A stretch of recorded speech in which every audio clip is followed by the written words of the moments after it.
Olá, este é o Ponto Café, um programa apresentado por mim, Fernando Henrique, para falar sobre coisas que eu gosto, basicamente. Que normalmente está relacionado a containers, a sistemas complexos, às vezes a gente fala de Kanban, fala de Lean, fala de desenvolvimento de software, às vezes agilidade, DevOps, e enfim, o que eu tiver afim.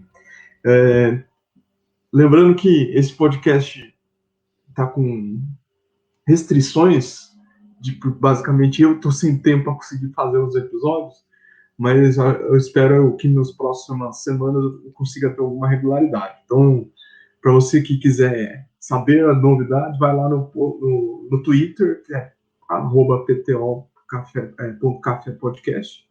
Opa, eu acho que eu inverti aqui o título na verdade, desculpa, a conta do Twitter. Peraí que eu preciso buscar. Aqui, PTO Café Podcast. Desculpa, gente. E o site é .café.fernandec.com. Não vai ter outros lugares porque esse negócio é pessoal, né? Então eu não ganho dinheiro com isso e eu acho que não vou ganhar. Então a gente vai fazendo assim conforme vai dar tempo. E até esqueci de editar o episódio que subiu no dia da gravação desse aqui, do Matheus. Eu tinha gravado com o Matheus Fidelis, acho que tem uns quase 2 meses, e ficou perdido lá a gravação, e ele me pingou esses dias. Eu falei assim, putz, cara, eu esqueci de publicar. Aí eu fiz hoje no dia 3/6. Matheus Fidelis, desculpa de novo. Mas boa, vamos falar sobre um negócio que tem uma pessoa que está fazendo, que acho que tem pouca gente, ou só tem ele e mais algumas pessoas que trabalham com ele fazendo. Porque lá atrás, no tempo do Knoppix, ou depois que o virou Kurumin Linux, era muito fácil fazer distribuições Linux. E aí todo mundo fazia para coisas muito específicas, ou coisas para diversão, ou para aprender mais sobre Linux, fazer sua própria distribuição. Será que dá para fazer um negócio parecido assim com Kubernetes? Vou fazer minha distribuição Kubernetes? Para tentar responder isso, na verdade, tentar é heresia minha, porque ele vai responder porque ele fez. É o Felipe Oliveira que está conosco. Bom, e aí, pessoal, obrigado pelo convite. Vamos aí falar um pouquinho sobre distribuições Kubernetes. Boa. E eu tenho tradicionalmente aqui no podcast, deixa eu ver se, galera, esse podcast ele é feito em quartos, então eu tenho que perguntar ao Felipe se ele ouviu aqui, porque apareceu que caiu minha rede. Ouvi. Bom, então vamos embora. Então, tradicionalmente, a gente tem gasto a primeira parte aqui falando sobre a trajetória da carreira da pessoa, o que ela fez e tal, mas como o Felipe já esteve aqui, eu recomendo que vocês vão lá no episódio 009 da primeira temporada, que ele conta lá um pouco sobre ele, o que ele fez, o que é a carreira dele, como é que foi o processo de transição para a liderança. Mas agora, Felipe, em rápidas, curtas palavras, quem é você hoje? Hoje eu sou responsável pela área de produtos na GetUp e, basicamente, hoje tenho olhado para o mundo Kubernetes aí e aprendido, desenvolvido um pouco de coisa e liderado toda a trajetória do produto que a gente vai falar um pouquinho hoje, que é uma distribuição Kubernetes, que é a Andis. Vou só dar um contexto aí, o que faz a GetUp, né? E e aí eu faço a outra pergunta relacionada sobre produtos.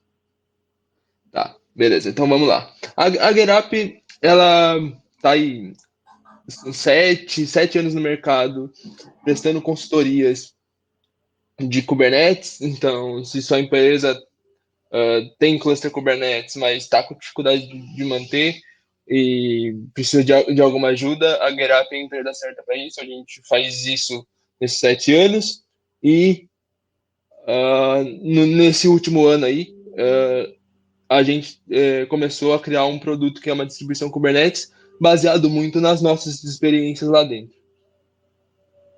Boa.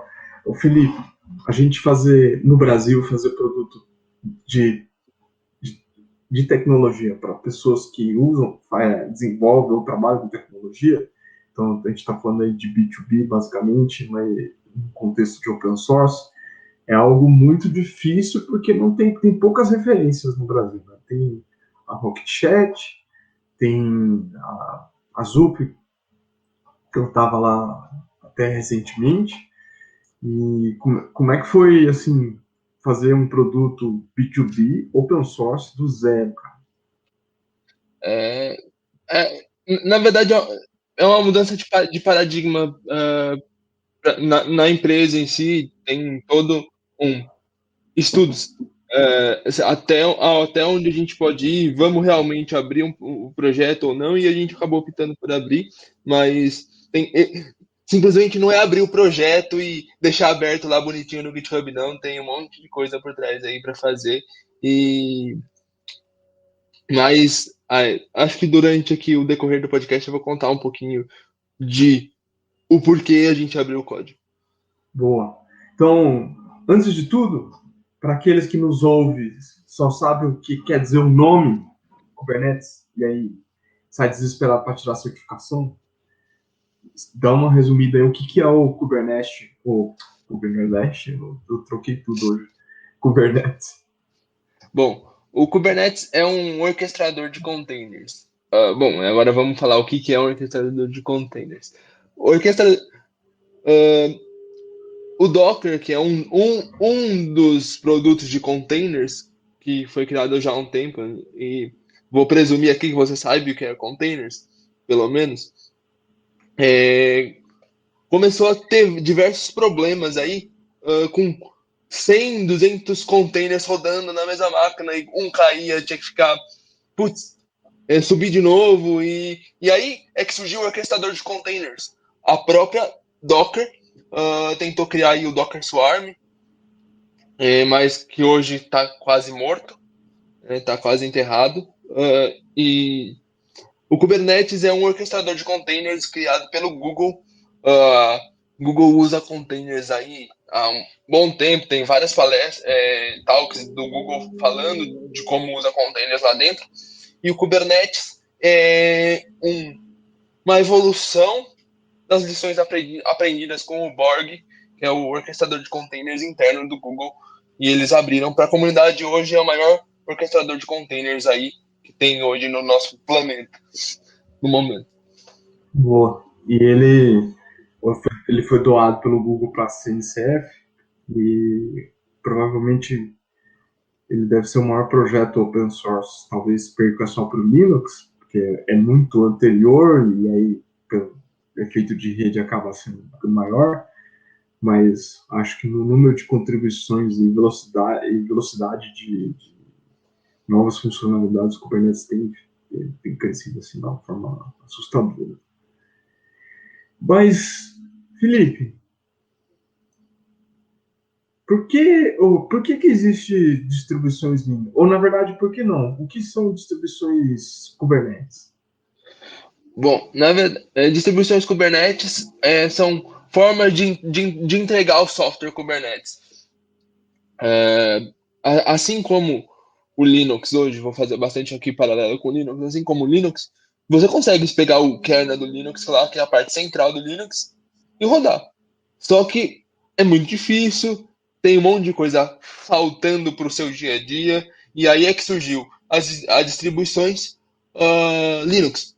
Kubernetes vai na mesma pegada nesse quesito. Ele por si só tem. Você consegue rodar ele liso, e inclusive o mais recomendado, que a gente consegue rodar ele mais liso possível.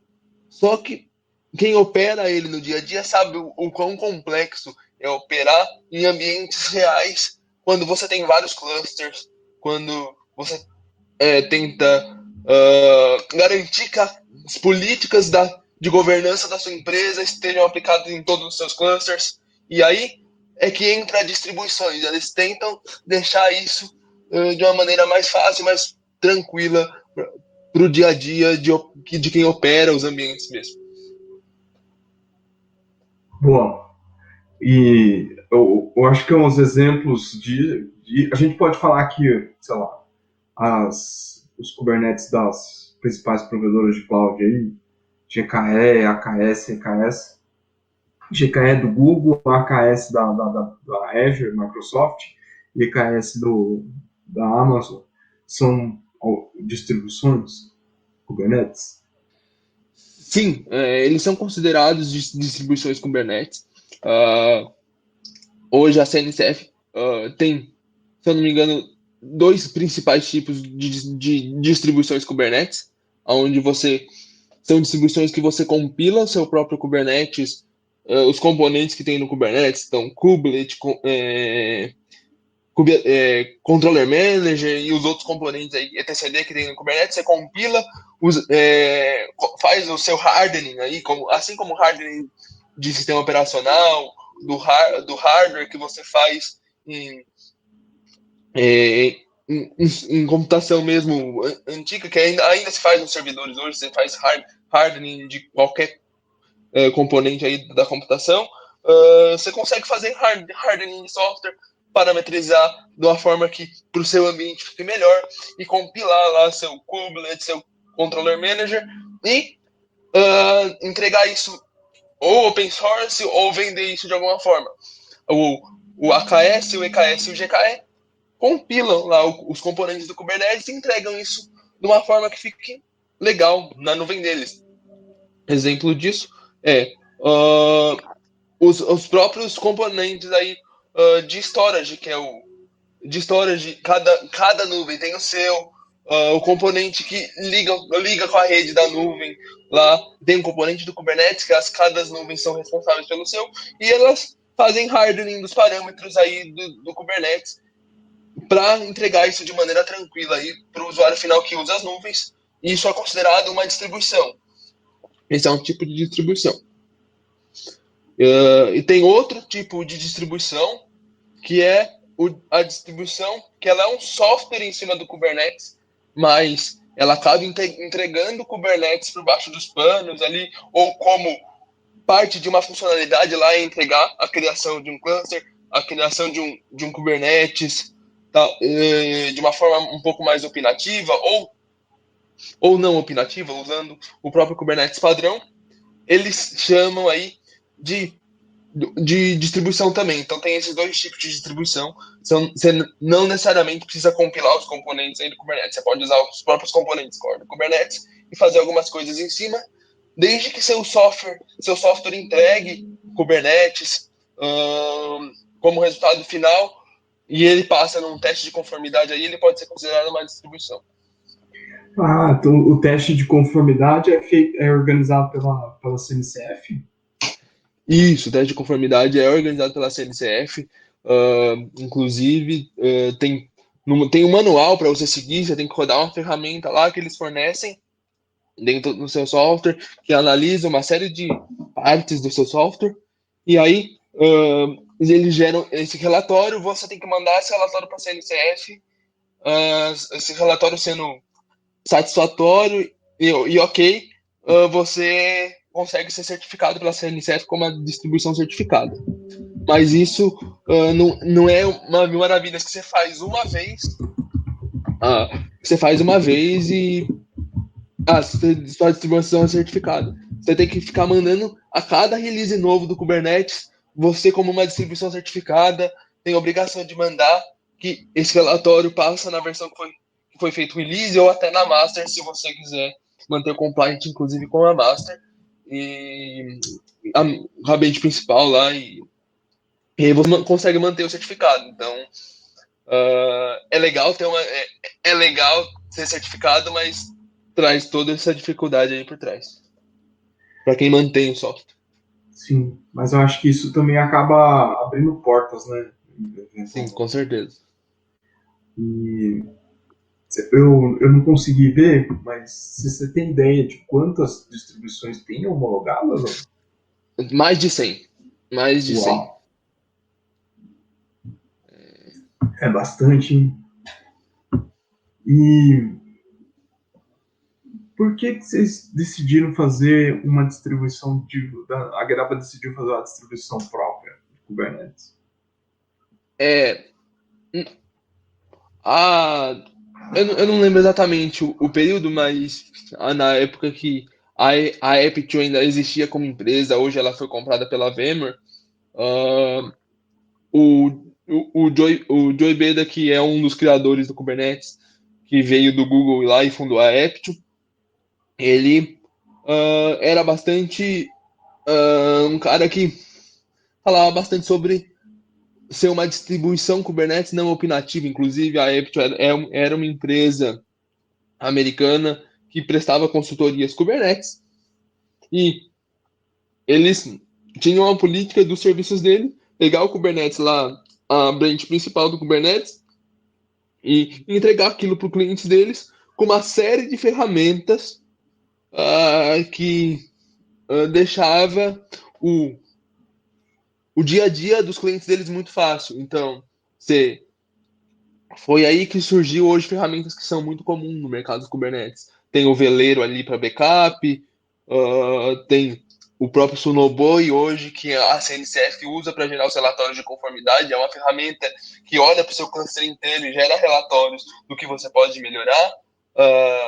Então, hoje são ferramentas isoladas, que cada uma faz uma coisa, mas essa era a ideia da Epsilon, ser uma undistribuição, uma distribuição não opinativa de Kubernetes, que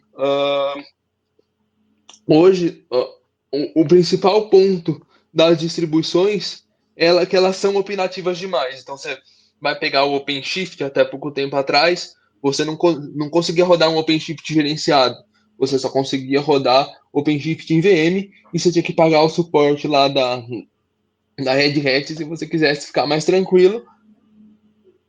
E hoje isso tá mudando. A Amazon, se eu não me engano, acabou de lançar um produto que eles vendem OpenShift pela plataforma deles, inclusive. Deixa eu explorar um pouquinho isso que você está falando, porque acho que ajuda a entender. Então, quando a gente fala que é uma distribuição opinativa, é que ela você não consegue rodar em qualquer contexto, ela tem um contexto específico para ser executado. Então, por exemplo, eu não manjo tanto de distribuições, mas se eu tiver desenvolvido uma distribuição de Kubernetes e rodar só, sei lá, na, na Azure, na Microsoft, ela é uma distribuição opinativa porque eu não conseguiria rodar ela nos outros clusters de Kubernetes gerenciado. É mais ou menos nessa ideia aí do que seria não opinativa? Exato, que você meio que opina sobre o ambiente que a pessoa precisa rodar o Kubernetes e a forma como ela roda. Uh, e é isso que a Epitio, há um tempo atrás, a Epitio, na época que ele existia, falava que, tipo, você não precisa opinar no ambiente do seu cliente, você só opina nas. Ah, o cara precisa fazer sem backup, é uma boa prática. Fazer backup do seu cluster é uma boa prática. Beleza, então vamos entregar uma ferramenta que faça backup. Foi assim que surgiu o Veleiro. Os meus clientes precisam saber o que está acontecendo no cluster deles, saber o que dá para melhorar ali de segurança, de governança, e preciso gerar um relatório para isso. Foi assim que surgiu o Sonobuoy. Então eles tinham bastante essa pegada mesmo de ser não opinativo. E quando ela foi comprada aí pela VMware, isso mudou um pouquinho. Ainda eles continuam tendo lá, usando as ferramentas que a Epicure criou lá atrás para fazer a distribuição da VMware, que hoje é o Tanzu, mas hoje eles vendem o Tanzu Grid lá, que é a distribuição Kubernetes mais uma porrada de ferramentas da VMware. E aí, isso surgiu, deu uma oportunidade de mercado aí, porque hoje o OpenShift, quando você vai pegar suporte e rodar isso, e você vai rodar isso sem suporte, você consegue até rodar, mas você precisa ter uma equipe bastante boa para conseguir manter um OpenShift, para conseguir manter essas distribuições aí que são open source. E você vai pagar o suporte deles, aí o suporte lá é muito caro. Então, teve uma oportunidade de mercado aí, que é o meio da pirâmide, de empresas que estão, empresas de médio para grande porte, que talvez pagar um suporte de OpenShift aí não faça assim, sentido, e também conseguir rodar isso em qualquer ambiente, né? Aí esse de fato, eu dei todo esse contexto aqui para falar que esse de fato é o foco aí do nosso produto. A gente entende que a gente não pode opinar a gente não pode opinar em qual ambiente o nosso cliente vai rodar o Kubernetes dele. A gente pode opinar do Kubernetes pronto para dentro, que é, cara, eu te aconselho a seguir boas práticas. Eu, inclusive, vou habilitá-las por padrão. Se você quiser desabilitar, fique à vontade. Por sua conta e risco. Exato.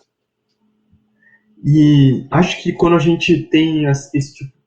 Quando está desenvolvendo software, sistemas, e nesse contexto B2B, galera, vou falar B2B em qual é o contexto dele. Assim, a gente desenvolve um produto de tecnologia que vai rodar, vai ser instalado em vários lugares. Ele não é uma plataforma do jeito que a gente chama hoje. Ele pode ser plataforma dentro de um contexto de ecossistema, mas aqui no contexto específico que a gente está falando, é mais de preparar uma aplicação que você está desenvolvendo, ou vai aqueles contextos para rodar em múltiplos cenários. E acho que isso tem um desafio enorme, porque como é que vocês olharam para falar assim, pô, essas aqui são as funcionalidades que a gente acha que é mais importante, que vai atender uma maior quantidade de cenários? Hoje, nosso produto ainda está bem no início, então hoje a gente se pauta muito nas nossas experiências aí dos 6, 7 anos prestando consultorias em clientes. Até porque hoje a gente ainda não teve nenhum feedback público aí de pessoas que estavam usando e abriram isso no repositório e tudo mais, então a gente se pauta muito nas nossas necessidades ainda hoje. E isso fez com que a gente fizesse um primeiro roadmap aí, que pegasse as principais clouds do mercado, e a gente foi começar a olhar primeiro para a Amazon, aí, que hoje ainda tem o maior market share do mercado. Ainda? Você acha que eles vão perder terreno? Sim. A cada ano tem diminuído. Eu olhei o market share deles desde 2018, cada ano vem diminuindo um pouquinho. Bem pouquinho, mas vem diminuindo. E a, a gente teve aí uns 6 meses antes de começar a colocar a mão na massa de um estudo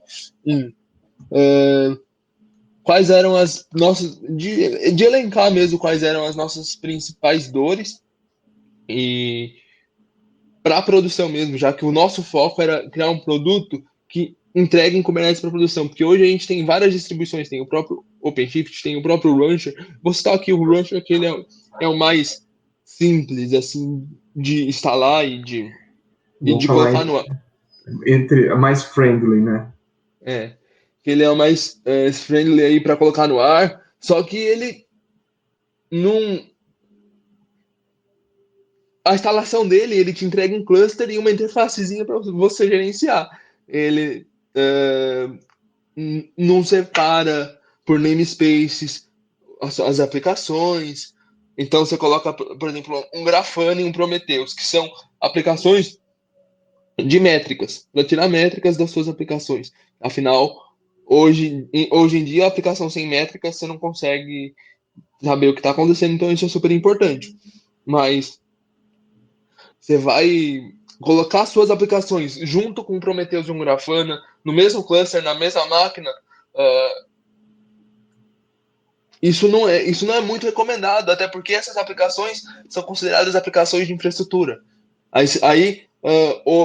Já falando um pouquinho da arquitetura da Andistro, a arquitetura que a gente entrega por padrão, a gente recomenda que você rode no mínimo em 2 pools de máquinas. É um pool de máquinas voltado para infraestrutura, onde a gente vai instalar Prometheus, Grafana, Log, esse você usa Kibana e Elasticsearch para logs, você usa Lock, instalar o Lock. Essas aplicações de infraestrutura do seu cluster, elas ficam separadas das máquinas que rodam suas aplicações, para deixar o máximo de capacidade possível para elas. E um Grafana, um Prometheus, se der algum problema, eles começarem a consumir bastante recurso, não tem impacto algum nas suas aplicações. Então, o Rancher hoje não faz isso. Afinal, não é o objetivo dele. O objetivo dele é te entregar um cluster e deixar fácil para você usar a interface dele. O objetivo da Andistro, que é o nosso produto, é entregar um cluster pronto para produção para você e te dar informações que vão ser úteis no seu dia a dia de operação de produção. É o que o João Brito vai chamar do dia 2, né? Exato. E assim, não tem nada de ruim do Rancher funcionar desse jeito, né? Tem um contexto diferente do de vocês e cada um tem seu nicho de mercado, faz parte. Exatamente. Eu acho que nisso tem o ponto que é, vocês até se falou de liberar e tal, mas vocês liberaram com open source, assim, se puder dizer, por quê, qual é a motivação? Cortou um pouquinho, que você pode repetir a pergunta? Posso. Por que vocês decidiram liberar como o Andistro como open source? Bom, a gente enxerga um ponto. A gente se baseou muito em experiências, experiências de outras empresas aí que fazem código para Kubernetes, até o próprio Kubernetes como exemplo, o quanto deixar ele open source consolidou ele muito rápido e fez ele amadurecer muito rápido. Então, a Andistro, ela vai ser aí, a gente está indo, não tem nenhum problema falar que a gente está indo para uma estratégia de open core, que o core dela vai ser realmente aberto e open source. A GetUp, quando o produto estiver mais consolidado, vai ter funcionalidades que a gente vai ofertar em cima da própria Andistro. E produtos, inclusive, que a gente vai ofertar em cima da própria Andistro. Mas hoje o que eu posso dizer é que 100% da Andistro ainda é open source, porque a gente está focado ainda em consolidar ainda o alicerce, que hoje só suporta a AWS, tanto na sua forma de gerência de hosted, que é o EKS, né? Quanto a forma de self-hosted, que é você mesmo gerenciar o seu Kubernetes usando os EC2 lá da AWS. A gente hoje suporta essas duas formas, mas como a gente não quer opinar no ambiente que o usuário usa seu Kubernetes, aí, esse é um dos nossos, como é que eu posso dizer, do nossos pontos fortes. A gente quer ser uma distribuição não opinativa, então a gente não vai opinar o mínimo de coisa possível no ambiente. O cara vai poder rodar na AWS, vai poder rodar no GKE, na Azure, vai poder rodar on-premises, em todos os tipos de ambiente aí possíveis hoje a gente vai suportar. Então a gente ainda tem um longo trabalho de base aí para percorrer ainda. Então, qual será a próxima cloud que vocês pretendem suportar aí? A próxima cloud que a gente vai suportar vai ser Azure. E depois GCP e on-premises. On-premises, apesar de ser uma coisa que iria ajudar muito para as nossas necessidades, mas é uma coisa muito complexa, que a gente ainda tem que consolidar bastante entender as diferenças entre as nuvens, porque no on-premises essas diferenças elas mudam demais e elas ficam mais visíveis e mais importantes, na verdade. A gente tem muito menos recurso automatizado. Porque aí, querendo ou não, o GK, as distribuições das provedoras de cloud, eles têm um formatinho padrão ali que não sai muito do escopo, né? Aí você vai instalar um premise, aí cada um faz de um jeito, e aí, esse tipo de padrão praticamente não existe. Não é isso? Exato. Mas isso é uma coisa que, como líder do produto, eu posso garantir que a gente vai atacar. A previsão nossa, isso, a gente tem uma primeira versão de on-premise até o final do ano. Tá? É uma previsão nossa de estar disponível para a comunidade aí até o final do ano uma primeira versão para estar em clusters on-premise. E a gente está falando aqui de open source, de rolar roadmap, aí vocês falando que vão trabalhar com a ideia de open core. Vocês não têm medo? Uma frase clássica que eu sempre ouvi, eu particularmente sempre refutei quando foi falar de como a gente lança coisa como open source, mas minha opinião é super enviesada. Mas vocês não ficaram com medo assim, puta, a gente vai liberar como open source, alguém vai querer apropriar dele, vender ele e concorrer com vocês? Na verdade, esse é um receio para qualquer empresa que tem aí no open source. E hoje existem vários tipos de licença open source, justamente cada uma para limitar uma coisa. E essa preocupação ela começou a ficar ainda mais grave quando a AWS fez um serviço Mongo e não deu um centavo para Mongo. Então, inclusive fez isso também com o Elasticsearch. Então, isso começou a ficar ainda mais grave. E aí é um ponto de estudar a maioria das principais licenças open source, se não todas, aí vai depender do tempo que você tem para estudar e definir por estratégia qual é melhor para a estratégia da empresa. Hoje a Indistro está licenciada em Apache 2.0, é uma licença bastante permissiva, mas que visa colaboração. E a gente aceitou correr o risco. Isso é um risco que realmente existe. Tá? A gente aceitou correr o risco. Isso é um risco que realmente existe. Mas é tudo em prol da colaboração. Quando você tira a colaboração, você acaba perdendo inovação, perdendo ideias da comunidade, porque ninguém pode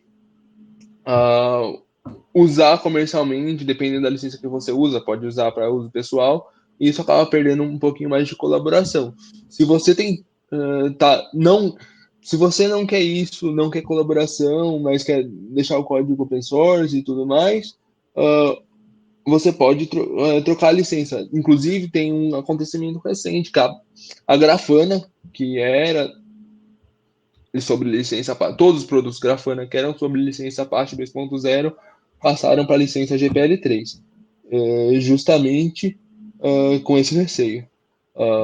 Então, a gente aqui na GetUp está sempre revendo se a licença está de acordo com a estratégia da empresa. Como a gente está procurando realmente colaboração, inclusive convido a todos os ouvintes que queiram dar uma olhada e contribuir com o projeto, inclusive me chamar nas minhas redes sociais ou olhar o código e abrir issue, comentar no nosso fórum, a gente tem um fórum para falar no GitHub, porque a gente está em busca de conhecer as necessidades de todo mundo, conhecer de todo mundo que usa Kubernetes e formar uma comunidade de volta disso para consolidar ainda mais o produto, amadurecer ainda mais o produto, porque a gente sabe que não é só o mundinho da GetUp que existe hoje. Então, a gente quer bastante a gente visa bastante colaboração aí. E se você, querido ouvinte, for olhar na política de open source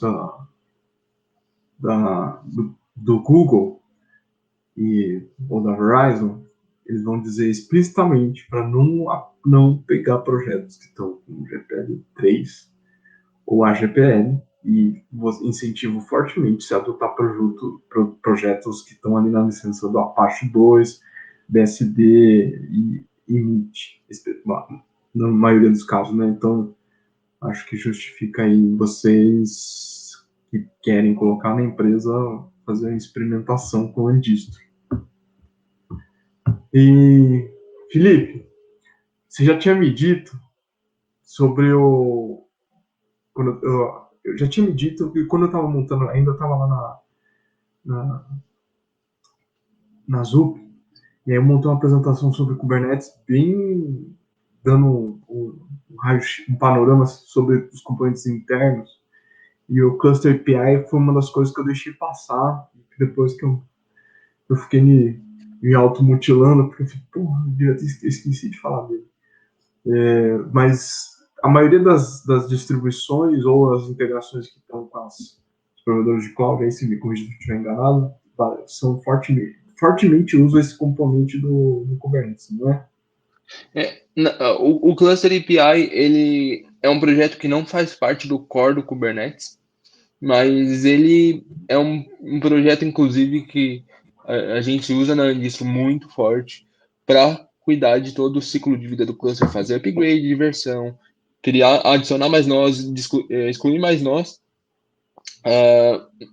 Ele foi criado pelo próprio órgão ali oficial do Kubernetes com o intuito de padronizar o processo de criação de todas as distribuições. Porque hoje existem mais de 100 distribuições no mercado e não existe mágica para você criar um Kubernetes. Você precisa subir os mesmos componentes, com no mínimo as mesmas flags, vai ter uma flag ou outra de hardening aí que você pode fazer, mas tem as flags core e vai variar um pedacinho ou outro, que é a integração com os provedores de cloud. Então você vai estar na Amazon, você vai precisar chamar a API deles de EC2 para subir lá uma VM, porque afinal o Kubernetes roda dentro de uma máquina. Então, a ideia do projeto do Cluster API é padronizar tudo isso e dar um painel de controle para você de todos os clusters que você cria. Boa. E como é que você vê... desculpa, como é que você vê? Não, perdão. Acho que tem um pouco... Para todo projeto open source, ele tem um grande desafio de como é que ele convida e é receptivo para as pessoas começarem a colaborar. Ou empresas, né? Para colaborar com a Andistro, a gente precisa saber o que, procura onde, quais os primeiros passos. Hoje, basicamente, precisa conhecer bastante de Go. O Go é forte e entender um pouquinho de Kubernetes. Porque o Kubernetes ele tem um padrão de fazer as coisas muito peculiar, que é o padrão de reconciliação. Inclusive, é o que faz ele ser tão resiliente. E basicamente Isso de reconciliação é um ponto interessante, que o pessoal não entende. Até OAM, a especificação de OAM, o Open Application Model, OAM, ele usa e abusa muito desse processo de reconciliação para fazer as coisas. Até o Kubevela se aproveita bem disso, e o Crossplane também é um grande abusador dessa função. Conta um pouquinho o que ela faz.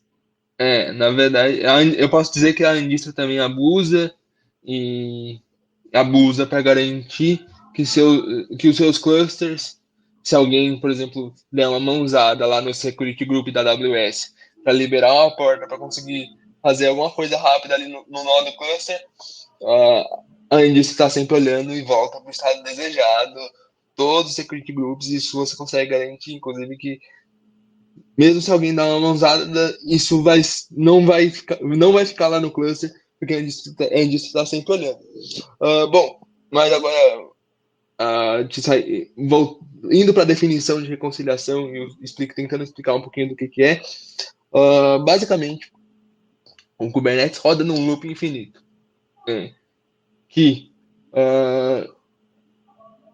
acontece algum evento em algum YAML do Kubernetes, que no fundo vai virar algum objeto lá dentro, mas acontece alguma alteração em algum YAML do Kubernetes, ele passa por esse loop.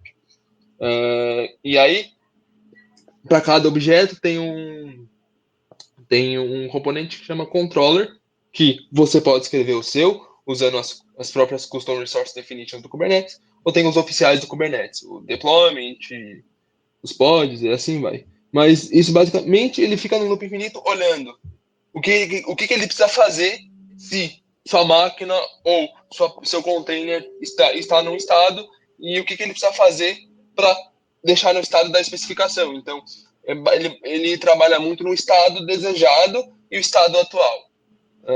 Estado desejado, estado atual, e aí você tem, na sua implementação, você tem que, se tiver acontecido tal coisa, se vira aí para chegar no estado desejado. Basicamente, para isso que servem os controllers. E isso é o que torna o Kubernetes tão resiliente, porque ele está sempre olhando para tudo. Ele está sempre olhando para tudo que acontece nos containers, nos nós. Então, se alguma coisa mudar, ele vai tentar deixar no estado desejado. Às vezes ele não consegue, e é por isso que a gente vê os pods dando crash, que é o crash no back-off lá, é porque ele não conseguiu subir o pod, mas ele vai ficar tentando. Por isso que tem lá o número de restarts quando dá crash, fica sempre crescendo, porque ele nunca para de tentar. E é por isso que torna ele tão resiliente. Normalmente, assim, a não ser que seja um bug do comportamento, mas normalmente é porque você está fazendo isso aí falando de aplicação, uma aplicação que você está fazendo deploy, ela, sei lá, ela subiu com alguma coisa errada, está cuspindo log, gerando erro, ou está capotando e já deve ser feito eterno, entra em loop. Então ele acontece não é por culpa do Kubernetes, na maioria dos casos, é por culpa do cara da aplicação, do release novo aí que saiu um problema. Sim, exato. Geralmente, na verdade, isso que o Kubernetes ganhou bastante mercado, né? Porque ele acaba cuidando de toda a parte de infraestrutura sua. Então, tipo, se você tá numa Amazon, por exemplo, e se integrou bem com ela, você pede para criar mais um nó, ele vai lá na API da Amazon, AVM, e pluga no cluster. Aí depois dali, ele meio que gerencia tudo. Se a máquina morrer,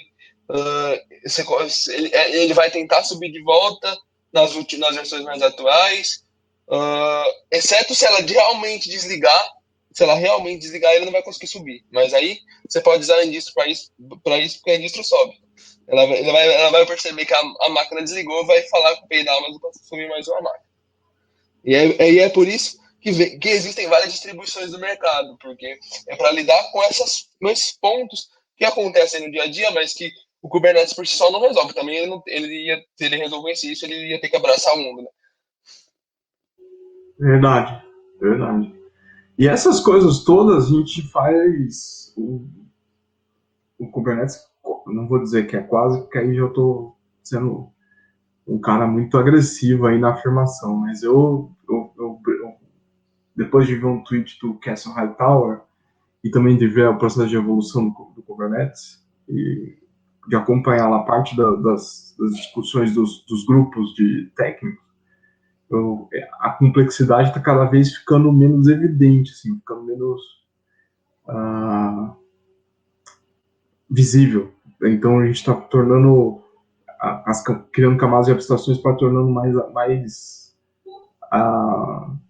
fácil, né? Você concorda com isso? Você acha que é esse o caminho mesmo? Daqui a pouco eu estou exagerando, mas em breve a gente vai ver que o Kubernetes vai ficar algo assim que a gente não percebe que existe. Acho que hoje já acontece isso. Já tem produtos que fazem isso de uma forma ou de outra.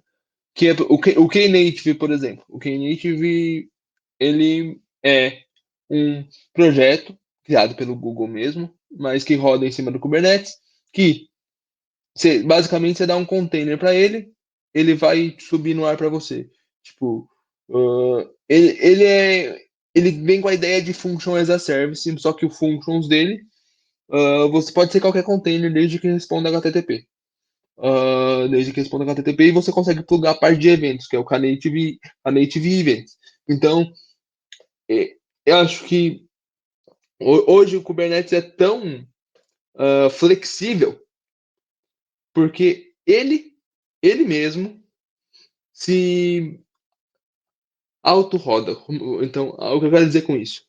O próprio Kubelet, hoje, que é o componente do Kubernetes responsável por gerenciar os containers, startar os containers e tudo mais, ele starta os containers do próprio Kubernetes, porque o próprio Kubernetes é um container, é um container dentro do próprio mar de containers que tem dentro do Kubernetes. Então, ele é tão bem estruturado, bem arquitetado e bem dividido que você consegue facilmente colocar mais um bloquinho ali, ou com os Custom Resource Definitions, definir seu próprio tipo de Kubernetes e implementar um controller que se integra com a aplicação externa, que é basicamente um pouco do que a Indistro faz para comunicar com os provedores. Então, a Indistro precisa de um Kubernetes para rodar, mas pode ser um Kubernetes caindo, local, um minikube, e ela é um tipo customizado do Kubernetes com Custom Resource Definitions,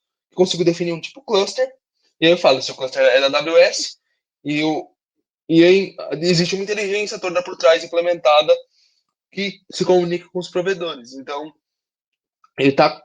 o Kubernetes está começando a ser a plataforma de infraestrutura, porque eu já estou chamando ela de plataforma de infraestrutura e não só um orquestrador de containers.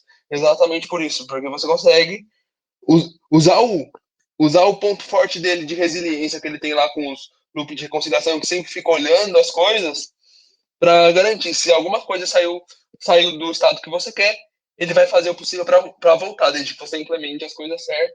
Mas você pode, por exemplo, implementar um cara que se comunica com API de push, depois manda um e-mail, você consegue fazer isso olhando para seu ambiente inteiro de infraestrutura. Então, te dá uma maior segurança. Ainda vai continuar tendo infraestrutura, mas para o usuário final, para um desenvolvedor, a tendência é que a infraestrutura se torne invisível. Isso ainda não está invisível, mas a tendência é que as infraestruturas comecem a ficar invisíveis. Aí não vai fazer diferença se você está rodando VM, se você está. Para o desenvolvedor, vai ser só um lugar que ele põe código. Hoje já existem até ferramentas que olham o seu código, sabe que aquilo está escrito, por exemplo, na linguagem Go ou em Python e monta a imagem de container para você. Aí sim. Você tem o exemplo de uma aí? Se eu perguntar assim de bate-pronto, você consegue lembrar de uma? Sim, o Azure Functions, inclusive, o Azure Functions tem um CLI, o CLI do Azure Functions, você não precisa nem ter um Dockerfile. Tem uma função dele, inclusive, que olha seu código e gera o Dockerfile para você. Então, você tem, sei lá, a sua aplicação C Sharp. Estou usando exemplo aqui que não é muito comum você ver em container, mas hoje com .NET Core você já consegue rodar em container Linux normal. ele olha, você pega lá o seu diretório do projeto, você roda esse comando no diretório do projeto, ele vai gerar o Dockerfile para você. Então, e gera, você passa a imagem lá no scan de segurança bonitinho, você pode ver que vulnerabilidade estática não vai ter nenhuma. Se tiver alguma dinâmica, que vai, aí pode ser culpa do seu código, e aí porque tá fazendo alguma coisa errada. Boa. Acho que você já me respondeu sobre o futuro do Kubernetes, assim, mas você quer completar com algum ponto? Acho que no quesito de o futuro do Kubernetes, acho que é realmente isso. A tendência agora também é a gente esquecer que está usando containers, né? Assim, hoje o Kubernetes ele só usa containers, ele só roda containers, mas daqui a pouco você não vai nem precisar buildar o Dockerfile. Você bota lá um comando. Hoje dá para você fazer isso já com esse comando que eu te falei. Você bota lá no comandinho, ele gera Dockerfile e funciona. Então isso vai ficar muito mais transparente. Agora, acho que o único cuidado que a gente tem que tomar é hoje o Kubernetes ele é muito pesado, então toma cuidado para não estar matando uma mosquinha com um canhão. Porque ele é muito caro para as coisas que você está começando. Então, o que eu quero dizer com isso é: se, se você não tem muito volume de acesso, não tem que você botar um Kubernetes. Essa é a questão. Se ainda está fazendo MVP, inclusive não tem infraestrutura, não rode Kubernetes. Espera um pouco mais, é isso. Exato, porque ele é. Como ainda tem. A infraestrutura. Para quem desenvolve, isso está ficando cada vez mais transparente. Mas o profissional que está lá na infra, mantendo o seu data center, ele ainda vai continuar tendo toda essa parafernália aí por trás para manter. Então, você tem que pensar no todo, né? Não só no dev. Boa. Falando em dev, aí a gente vai chegando nos finalmente aqui da nossa conversa. O que o dev precisa? É bom saber, né, sobre Kubernetes. Uh,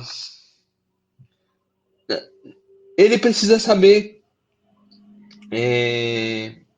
deployar a aplicação dele no Kubernetes. Esse é o fluxo. Hoje, com um comando, no máximo dois, inclusive o Helm ajuda bastante nisso. Você muda lá a versão e você deploya lá bonitinho. Só que o dev de Kubernetes acho que não precisa saber muito, mas é que quando você está no Kubernetes muda o paradigma de desenvolvimento. Porque quando você está numa VM, você consegue entrar lá na VM e olhar lá o arquivo de log da sua aplicação, consegue tentar entrar e, sei lá, precisar dar uma mãozada, então, só que no Kubernetes isso é impossível. Isso fica inviável de você ficar precisando entrar no container para olhar os logs da sua aplicação. Então você tem que, no dia zero, já ter monitoração. E isso é uma coisa que os devs que não são muito sênior têm dificuldade em fazer uma boa monitoração. Então, Fazer acho que esse é o principal instrumentação, ponto. fazer instrumentação de código é um negócio que dá trabalho, mas compensa muito, muito,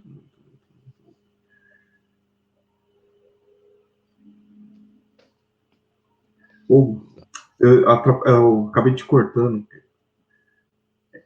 Não, eu já tinha acabado já. Era exatamente isso que eu ia falar. E acho que esse é o único ponto que o dev que está querendo colocar, sei lá, a aplicação dele no Kubernetes tem que prestar atenção. Porque senão ele vai ter mais dor de cabeça do que rodando um monolito lá em VM. Porque ele vai. precisar resolver um bug em 10 minutos, porque, sei lá, tá fudendo o SLA lá dele, perdão da palavra, e aí ele não vai conseguir, porque ele vai ficar tendo que entrar no container, aí, sei lá, o container comeu memória demais, o Kubernetes mata, ou ele tá tentando subir a aplicação dele e não tem mais memória suficiente no cluster, aí a aplicação dele não sobe mais, e aí ele fica sem saber, sem ver, e acho que esse é o principal problema. Então, essa é a única dica que eu dou para devs que querem colocar a aplicação no Kubernetes. Instrumentem a aplicação antes de colocar. Boa. Aí vocês usam o OpenTelemetry, que é massa, viu? Sim, inclusive tem vários artigos, tem um repositório seu de exemplos que está muito bem explicado lá nas suas brincadeiras com o PT Lentro lá. Eu preciso terminar a parte em, em JavaScript, mas aí minhas habilidades de JavaScript são muito ruins, mas eu vou terminar para fazer direitinho. Boa. Felipe, suas considerações finais sobre esse papo aí de Andistro, Kubernetes e etc. E depois a gente vai para as dicas. Na verdade, só resumindo um pouco disso que a gente conversou aqui, a Andistro ela é uma distribuição Kubernetes focada em cluster para produção. Assim, já dando uma ideia de futuro, mas eu não consigo dar previsão de quando isso vai chegar. Mas o objetivo principal nosso é fazer Federation. O que significa Federation? Que é, assim como a gente pega e consegue drenar um node de Kubernetes, é conseguir pegar nosso parque de clusters de Kubernetes, conseguir drenar um cluster e jogar para outro lugar. Esse é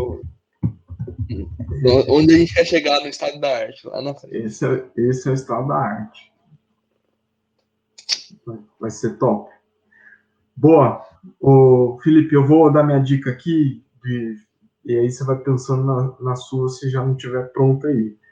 Eu estou reassistindo, porque meus filhos ainda não tinham assistido, a série Cosmos, a primeira temporada com Neil deGrasse Tyson, que é fantástica, assim, que fala sobre ciência, fala como as pessoas que fizeram ciência pela a história da humanidade algumas foram perseguidas, como os egos destruíram reputações, mas no final é mais sobre como a ciência ajudou a construir coisas incríveis. A gente só está aqui muito por causa de vários cientistas, homens e mulheres, que fizeram coisas incríveis aí no passado. Então, recomendo vocês assistirem Cosmo Space Time Odyssey. Qual que é a sua, Felipe? Eu, recentemente, li um livro chamado Essencialismo, inclusive indicação do Diogo e da Andrea, que trabalham comigo lá, na GetUp. Basicamente é um livro que te dá para fazer o essencial. Ele te dá dicas para você conseguir fazer o essencial. Então, se você é uma pessoa que está muito atarefada e precisa que o dia tenha 28 horas para você conseguir fazer tudo que você precisa fazer, acho que esse livro é recomendado para você. Eu tava nessa época há um período atrás, e depois que eu li esse livro,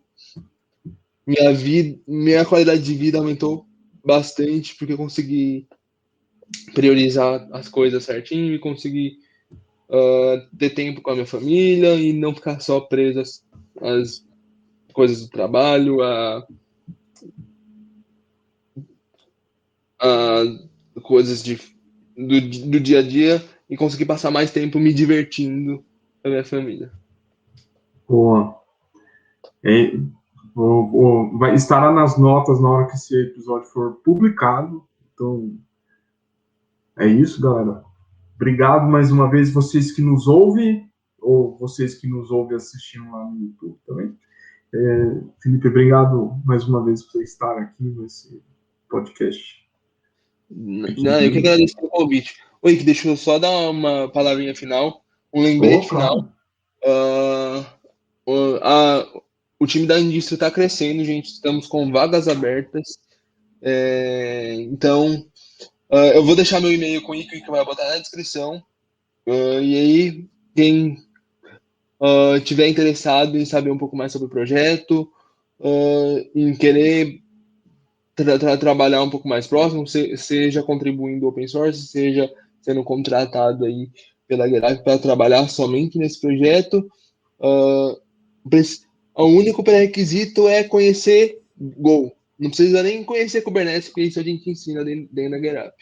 O pré-requisito é conhecer Go. Boa. Conheça Go, saiba Go, e aí você vai trabalhar desenvolvendo produtos de infraestrutura e aprender com talvez a empresa que mais sabe Kubernetes no Brasil. É isso, galera. Obrigado mais uma vez, gente. Obrigado, Felipe. E até a próxima.